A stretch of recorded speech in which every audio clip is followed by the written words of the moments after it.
Hi all, അസ്സലാമു അലൈക്കും. Welcome to JM ട്രിപ്പിലെറ്റ്സ്.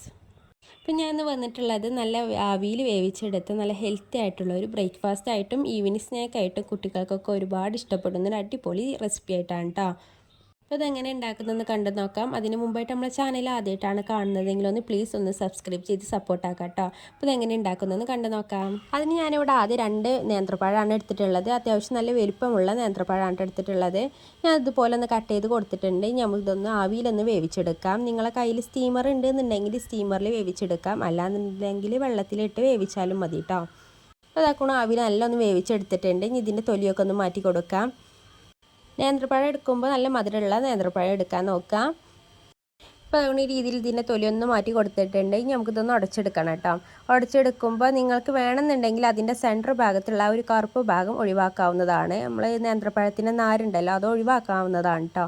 ഞാൻ അല്ലാതെയും ഇതുപോലെ ആണെങ്കിലും ഉണ്ടാക്കാം. ഞാനിപ്പോൾ അത് ഒഴിവാക്കുന്നൊന്നുമില്ല. അതുപോലെ തന്നെ നേന്ത്രപ്പഴം ഉടച്ചെടുക്കുന്ന സമയത്ത് ഒരുപാട് ചൂടാറിയതിന് ശേഷം ഉടച്ചെടുക്കരുത് കേട്ടോ. അങ്ങനെയാണെന്നുണ്ടെങ്കിൽ കുറച്ച് ബുദ്ധിമുട്ടായിരിക്കും. നല്ല ചൂടോട് കൂടി തന്നെ ഉടച്ചെടുത്താൽ പെട്ടെന്ന് തന്നെ നമുക്ക് ഉടഞ്ഞു വരും കേട്ടോ. അപ്പോൾ അതുകൊണ്ട് ഈ രീതിയിലൊന്നും ആയി വന്നിട്ടുണ്ട്. ഇനി നിങ്ങളെ കയ്യിൽ മധുരം ഇല്ലാത്ത നേന്ത്രപ്പഴമാണ് ഉള്ളത് എന്നുണ്ടെങ്കിൽ, ചെറിയ മധുരമൊക്കെ ഉള്ളതെന്നുണ്ടെങ്കിൽ വേണമെങ്കിൽ 1 ടേബിൾ സ്പൂൺ പഞ്ചസാരയും കൂടി ആഡ് ചെയ്ത് കൊടുക്കാം കേട്ടോ.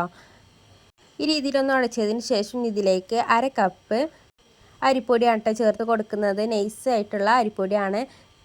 അത് നിങ്ങൾക്ക് വറുത്തത് വേണമെങ്കിലും വറുക്കാത്തത് വേണമെങ്കിലും ചേർത്ത് കൊടുക്കാം കേട്ടോ.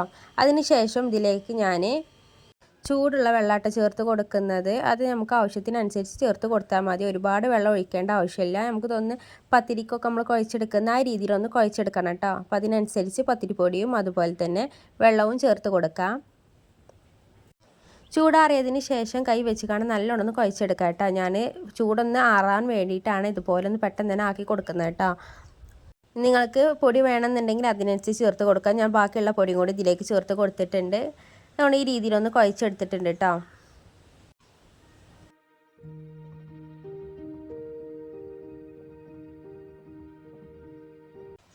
ഇതുപോലെ നായതിന് ശേഷം ഇനി ഞാൻ ചേർത്ത് കൊടുക്കുന്നത് നെയ്യാണ്. നിങ്ങൾക്ക് വേണമെന്നുണ്ടെങ്കിൽ വെളിച്ചെണ്ണ ചേർത്ത് കൊടുത്താലും മതി കേട്ടോ.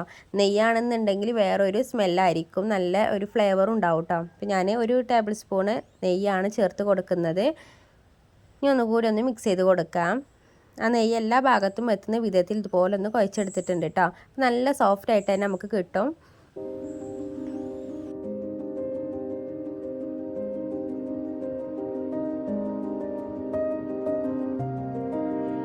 ഇപ്പോൾ നമ്മൾ മാവ് ഇവിടെ റെഡി ആയിട്ടുണ്ട് കേട്ടോ. ഇനി ഇതിവിടെ മാറ്റി വെച്ചിട്ടുണ്ട്. ഇനി ഞാനിവിടെ ഒരു പാൻ എടുത്തിട്ടുണ്ട്. ആ പാനിലേക്ക് 3/4 കപ്പ് ശർക്കര പാനിയാണ് ഒഴിച്ച് കൊടുക്കുന്നത് കേട്ടോ. 2 അച്ച് ശർക്കരയിലേക്ക് 3/4 കപ്പ് വെള്ളം ഒഴിച്ചതിന് ശേഷം നല്ലോണം ഒന്ന് മെൽറ്റാക്കി എടുത്തതാണ് കേട്ടോ. എന്നിട്ട് അരിച്ചെടുത്തിട്ടുണ്ട്. ആ ഒരു ശർക്കര പാനിയാണ് ഞാൻ അതിലേക്ക് ചേർത്ത് കൊടുത്തിട്ടുള്ളത്. ഇനി ഇതൊന്ന് തിളച്ച് വരണം. അതിന് ശേഷം നമുക്ക് ഇതിലേക്ക് ചേർത്ത് കൊടുക്കുന്നത് തേങ്ങയാണ് കേട്ടോ. ഞാനിവിടെ 1 കപ്പ് തേങ്ങയാണ് എടുത്തിട്ടുള്ളത്. നിങ്ങൾക്ക് കൂടുതൽ ക്വാണ്ടിറ്റി വേണമെന്നുണ്ടെങ്കിൽ അതിനനുസരിച്ച് നമ്മൾ ഇൻഗ്രീഡിയൻസ് ഒക്കെ കൂട്ടിയും കുറച്ചൊക്കെ ഇരിക്കാം കേട്ടോ. ഈ ശർക്കര പാനി ഒന്ന് വറ്റി വരണം കേട്ടോ. നമ്മൾ തേങ്ങയിലേക്ക് നല്ലോണം ഒന്ന് ശർക്കര ഒക്കെ ഒന്ന് പിടിച്ചതിന് ശേഷം നല്ലോണം ഒന്ന് വറ്റി വരണം. അപ്പോൾ അതോട്ട് ഏകദേശം ഒന്ന് വെള്ളമൊക്കെ ഒന്ന് വറ്റി വന്നിട്ടുണ്ട്. ഈ ഒരു ടൈമിൽ ഒരു 1/2 ടീസ്പൂണ് ഏലക്കായ പൊടിയാണ് ചേർത്ത് കൊടുക്കുന്നത്. അതിന് ശേഷം 1 ടേബിൾ സ്പൂണ് നെയ്യും കൂടി ആഡ് ചെയ്ത് കൊടുക്കാം കേട്ടോ. നമ്മളിതിലേക്ക് ഏലക്കായ പൊടിയും അതുപോലെ തന്നെ നെയ്യൊക്കെ ഇടുമ്പോൾ നല്ലൊരു ഫ്ലേവർ ആയിരിക്കും. കുട്ടികൾക്കൊക്കെ ഒരുപാട് ഇഷ്ടപ്പെടും കേട്ടോ. നല്ല ഹെൽത്തി ആയിട്ടുള്ളൊരു സ്നാക്കാണ് കേട്ടത്. ഇതിൽ കുറച്ചും കൂടി വെള്ളം ഒന്ന് വറ്റി വരാനുണ്ട്. അതും കൂടി ഒന്ന് വെള്ളം വറ്റിയതിന് ശേഷം ചൂടാറാൻ വെക്കാവുന്നതാണ്. അപ്പോൾ നമ്മൾ ഫില്ലിങ് ഇവിടെ റെഡി ആയിട്ടുണ്ട് കേട്ടോ. ഇനി ഇതൊന്നും മാറ്റി വെച്ചിട്ടുണ്ട്. നമ്മൾ സ്നാക്കൊന്ന് ഷേപ്പ് ചെയ്തെടുക്കാം. ഞാൻ ആദ്യം അത്യാവശ്യം നല്ല വലുപ്പമുള്ളൊരു ബോളാക്കി എടുത്തിട്ടുണ്ട് കേട്ടോ. ഈ രീതിയിലൊന്ന് ആക്കിയാണ് എടുക്കുന്നത്. നമ്മൾ ഈ കൊഴുക്കട്ടൊക്കെ ഉണ്ടാക്കൂലേ, ആ രീതിക്കാണ് ഉണ്ടാക്കി എടുക്കുന്നത്. നേന്ത്രപ്പഴം വെച്ച് കണ്ട് ഉണ്ടാക്കിയെടുക്കുന്ന ഒരു കൊഴുക്കട്ടയാണ് ഞാൻ ഇന്ന് റെസിപ്പി ആയിട്ട് വന്നിട്ടുള്ളത് കേട്ടോ. നല്ല ഹെൽത്തി ആയിട്ടുള്ളൊരു കൊഴുക്കട്ടൻ്റെ റെസിപ്പിയാണ്. അപ്പോൾ അതാക്കണം ഈ രീതിയിലൊന്ന് ആക്കിയതിന് ശേഷം അതിൻ്റെ സെൻറ്റർ ഭാഗത്ത് ഇതുപോലെ ഒരു ചെറിയൊരു ഹോളാക്കിയിട്ടുണ്ട് കേട്ടോ.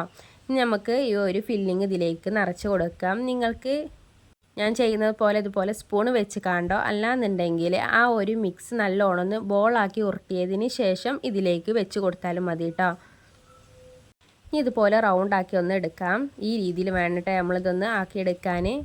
ഇനി നിങ്ങൾക്ക് വേണമെന്നുണ്ടെങ്കിൽ വേറെ ഏത് ഷേപ്പിലും എടുക്കാവുന്നതാണ് കേട്ടോ. നീളത്തിലോ അല്ലാന്നുണ്ടെങ്കിൽ നമ്മൾ ഈ പൂവാട ഉണ്ടാക്കില്ല ആ രീതിയിൽ വേണമെങ്കിലും ഇത് ഉണ്ടാക്കിയെടുക്കാവുന്നതാണ്.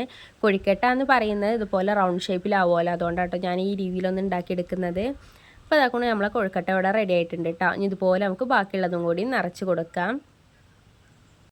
അപ്പോൾ നിങ്ങൾക്ക് ഇന്നത്തെ വീഡിയോ ഇഷ്ടമാകുകയാണെന്നുണ്ടെങ്കിൽ ഒന്ന് ലൈക്ക് ചെയ്ത് സപ്പോർട്ടാക്കാം കേട്ടോ. എന്തെങ്കിലും തെറ്റുകളൊക്കെ ഉണ്ടെന്നുണ്ടെങ്കിൽ കമൻറ്റ് ബോക്സിൽ അറിയിക്കാം. അതുപോലെ തന്നെ നമ്മളെ റെസിപ്പീസൊക്കെ ഇഷ്ടമാകുകയാണെന്നുണ്ടെങ്കിൽ ഒന്ന് ലൈക്കും കൂടി ചെയ്ത് മറ്റുള്ളവർക്കും കൂടി ഷെയർ ചെയ്തും കൂടി കൊടുക്കുക കേട്ടോ. അപ്പോൾ അതാണ് ഈ രീതിയിലെല്ലാം അതൊന്നും ആക്കിയെടുത്തിട്ടുണ്ട്. നമുക്കിതൊന്ന് ആവിയിൽ വേവിച്ചെടുക്കണം. അതിന് ഞാൻ ഈ ഒരു രീതിയിലുള്ളൊരു പാത്രമാണ് എടുത്തിട്ടുള്ളത്. നിങ്ങളെ കയ്യിൽ സ്റ്റീമർ ഉണ്ടെന്നുണ്ടെങ്കിൽ സ്റ്റീം ചെയ്തെടുക്കാവുന്നതാണ്. നിങ്ങളെ കയ്യിൽ ഇഡ്ഡലിച്ചെമ്പ് ഉണ്ടെന്നുണ്ടെങ്കിൽ അതിലുണ്ടാക്കി നോക്കിയാലും മതി. ഞാൻ ഇതാക്കണം ഇതുപോലെ ഓരോന്നായിട്ട് വെച്ച് കൊടുത്തിട്ടുണ്ട്. ഇനി ഒരു 5 മിനിറ്റ് നേരം ഇതൊന്ന് വേവിച്ചെടുക്കണം കേട്ടോ. 5 to 10 മിനിറ്റ് വരെയാണ് നമ്മളിത് വേവിച്ചെടുക്കേണ്ടത്. ഒരുപാട് വേവേണ്ട ആവശ്യമൊന്നുമില്ല. നേന്ത്രപ്പഴം നമ്മൾ പുഴുങ്ങിയതാണ്. അതുപോലെ തന്നെ അരിപ്പൊടി നല്ല ചൂടുവെള്ളത്തിൽ വാട്ടിക്കാണ്ടാണ് നമ്മളിത് ഉണ്ടാക്കിയത്. അപ്പോൾ ഇതാക്കണം ഈ രീതിയിലൊന്നായി വന്നിട്ടുണ്ട്. നമ്മളെ കൊഴുക്കട്ട നല്ലോണം റെഡി ആയി വന്നിട്ടുണ്ട് കേട്ടോ. അതിൻ്റെ ഉൾവശം എന്ന് പറയുന്നത് ഇതുപോലെ ആയിരിക്കും. സെൻറ്റർ ഭാഗത്ത് നമ്മുടെ ശർക്കരൻ്റെയും തേങ്ങൻ്റെയും ഒക്കെ ഒരു ഫില്ലിങ് കൂടി ഉണ്ടായതുകൊണ്ട് കാണാനും നല്ല ഭംഗിയാണ്, കഴിക്കാനും നല്ല ടേസ്റ്റാണ് കേട്ടോ. കുട്ടികൾക്കൊക്കെ ഒരുപാട് ഇഷ്ടപ്പെടുന്ന ഉറപ്പാണ്. എല്ലാവരും മസ്റ്റായിട്ട് ഇതുപോലെ ഒന്ന് വീട്ടിൽ ട്രൈ ചെയ്ത് നോക്കാം കേട്ടോ. അപ്പോൾ നാളെ ഇൻഷാ അല്ലാഹ് മറ്റൊരു വീഡിയോ ആയിട്ട് വരാം. ബൈ, അസ്സലാമു അലൈക്കും.